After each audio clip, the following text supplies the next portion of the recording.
Assalamualaikum warahmatullahi wabarakatuh. Selamat bertemu kembali bersama saya Sofwan Marsus. Pada kesempatan ini kita akan membahas topik tentang statistik ya. Pembelajaran ini disampaikan sebagai tambahan kepada mahasiswa program studi D3 Akuntansi alih program. Sebelumnya kita sudah membahas bab 5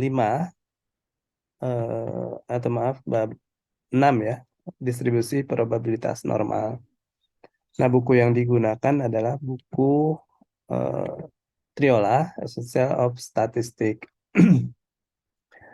Nah, ini sekalian terbuka, saya sampaikan dahulu yang dari bab 5 ya, distribusi probabilitas binomial. Nah, kalau yang eh, perhitungan probabilitas binomialnya itu sempat sudah dijelaskan ya, tapi barangkali tambahan yang subchapter 5.4 ini, parameter for binomial distributions. Nah, ini disampaikan di sini untuk memudahkan ya kalau ada data tentang mu itu ya, kemudian varians ya, dan standar deviasi, ada data jumlah eh, observasi ya N dan probabilitasnya P, dan Q itu adalah probabilitas eh, gagal, P itu probabilitas berhasil ya. Maka mu adalah N kali P, sigma atau varians N kali P kali Q, dan standar deviasi adalah akar N kali P kali Q. Ini bisa digunakan untuk menentukan ya apakah suatu probabilitas itu termasuk probabilitas yang tidak biasa atau yang biasa-biasa saja gitu ya. Nah, misalnya di sini ada contoh soal ya. Misalnya eh, brand dari McD gitu ya, itu dianggap sudah eh, cukup dikenal gitu ya, sehingga peluang ketika seseorang ditanya eh, dia mengetahui ya suksesnya itu adalah dia ditanya McD itu, dia mengetahui McD itu adalah merek dagang eh, yang kita kenal gitu ya. Itu misalnya probabilitasnya ini berdasarkan hasil eh, ini ya, empirik ya, ada data dari Retail Marketing Group dan Harris Interactive, itu 95%. Nah, jadi misalkan sekarang kita bertemu dengan 12 orang ya, 12 orang.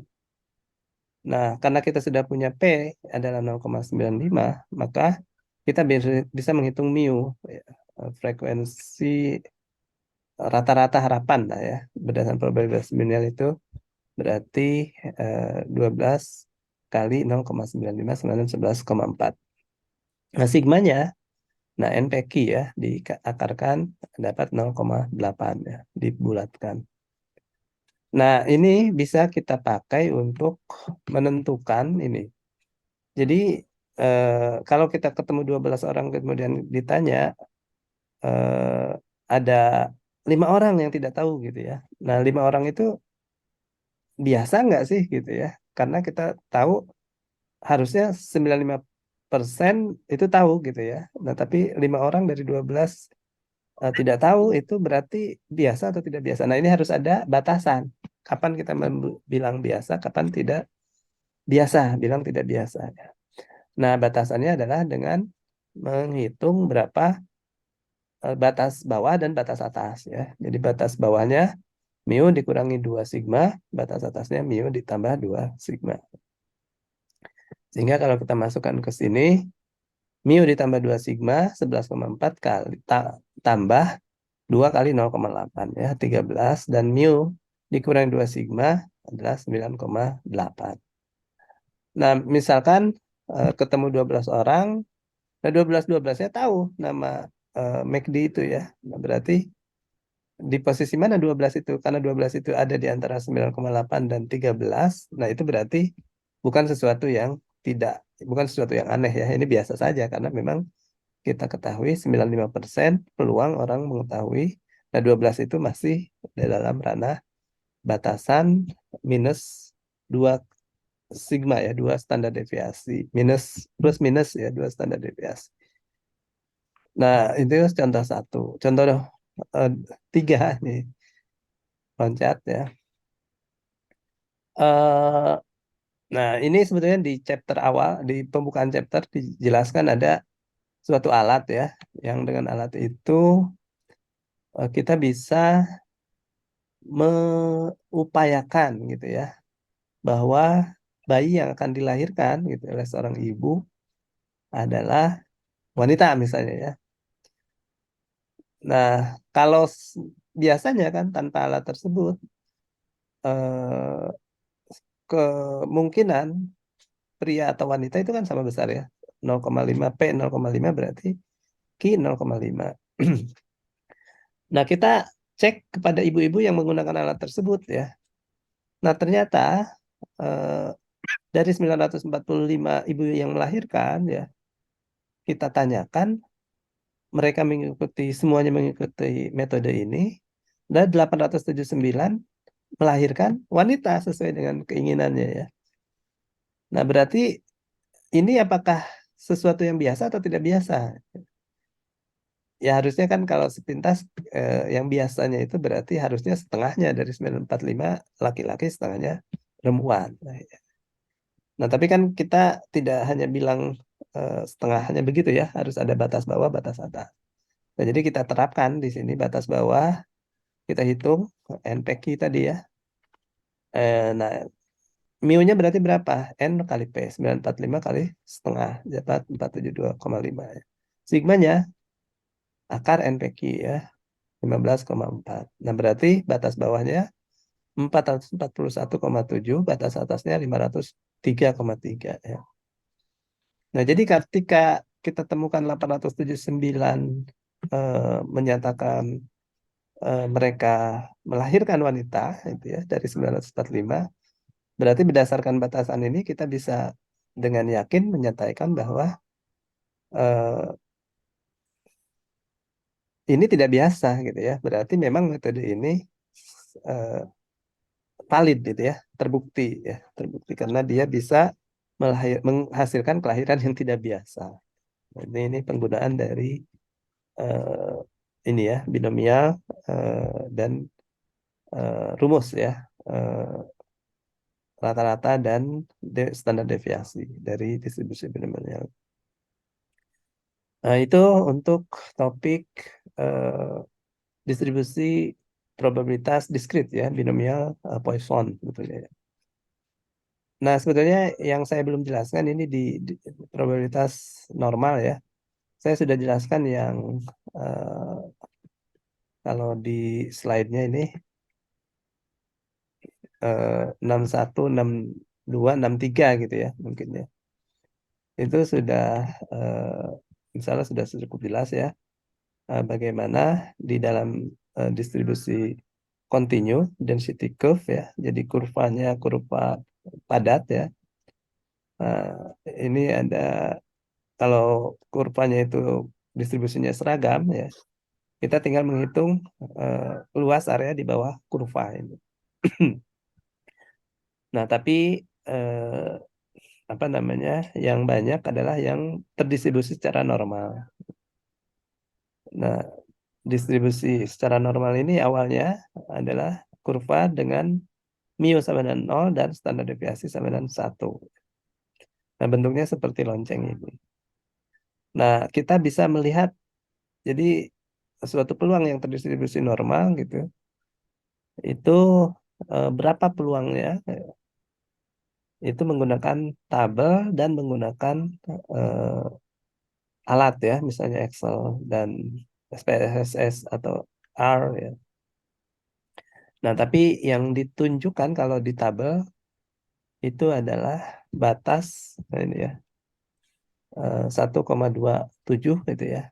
peluangnya adalah 8,980. Ini menunjukkan area di sebelah kiri, luas area di sebelah kiri dari 1,27 ini.